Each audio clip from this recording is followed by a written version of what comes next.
Hey kids, in this video what we're going to look at is two very basic derivatives, the derivatives of sine and cosine. Okay, what's really interesting about these two derivatives of these two functions is the derivative of sine is actually cosine, and the derivative of cos x is equal to negative sine x. And you can tell that if you graph sine x and map out all the tangent lines and their slopes, you would actually end up getting cos x. So it's kind of interesting. Okay, so you just got to remember that the derivative of sine x, and I should have a ddx in there, bad teacher, that the derivative of sine x is cos x, and the derivative of cos x is negative sine. So just remember, one of them is going to be a negative, and I always think of it, I'm looking at the s. If the s is going backwards to the left, that's negative. That's how I've always remembered it, but whatever works for you. Okay, let's just see how these are real easy to work with, friends. Okay, so let's take the derivative of sine 3x. So f prime at x, the derivative of sine is cos 3x, but we need to do chain rule. This is the thing that catches kids in trig. Chain rule, because we just took the derivative of the outside. Now we need to take the derivative of the inside function, which is 3. And I would just simply rewrite that as 3 cos x, 3x. Okay. Not bad, hey? Okay, on the next one. So f prime, so the derivative of the outside function. This is chain rule again. So I'm going to take the derivative of cos, which is negative sine. So I'll make the 4 negative. Don't touch the inside function, right? What I'm composed with, times the derivative of the inside, which is minus 4x minus 1. And now, just to simplify that down, I'm just going to do this. It's not like it was wrong in the other form, but this seems to be a form that we more often write it as. And then one of the things you'll see as you're looking at your answers in your textbook is you look at your answer and go, man, my answer doesn't look like theirs. Well, sometimes they do some simplification that you wouldn't recognize. So maybe they factor a -1 out of there, which would make that -4 positive.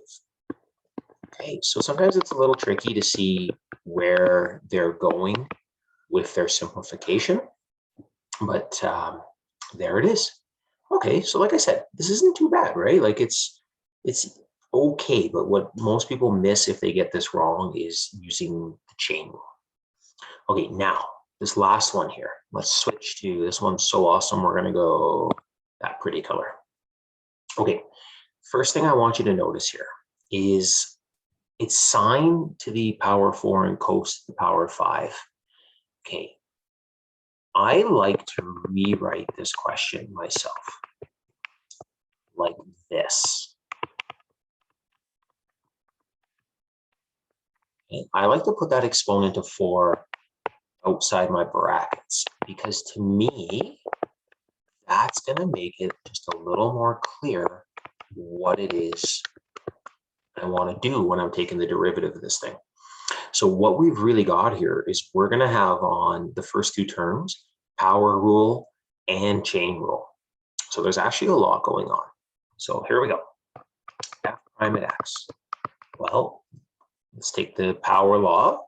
So to the exponent 4, so we go 4 times 3, which is 12. Using the power law, we drop our exponent by 1, so now it's cubed. Now I start taking the derivative of the inside. Well, the derivative of sine is cosine x squared, and then again, chain rule again. Derivative of x squared is 2x. Okay, that's that first term all by itself. Okay, the second term, I'm just going to go on the line underneath. So again, using the power law, so -2 times 5 is -10. My exponent goes down by 1. The derivative of the inside, well, the derivative of cos is negative sine.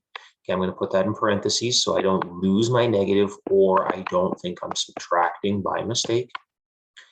Multiplied by the derivative of the inside, which is 3x squared. And then after all of that, what I'll see is someone will say, and plus pi. They'll do all this hard work and they'll write plus pi. No. Pi is a constant. And the derivative of a constant is just 0 because the slope of the tangent line is horizontal. Okay, from here, it's just some simplification. So all I'm going to do here is I'm going to multiply those together, the 12 and the 2. On the next line here, I'm going to multiply a -10, a negative, and a 3x squared, just to simplify it. Okay, so what am I going to end up having? We will have 24x. Okay, I'm going to rewrite sine as sine cubed x squared cos x squared.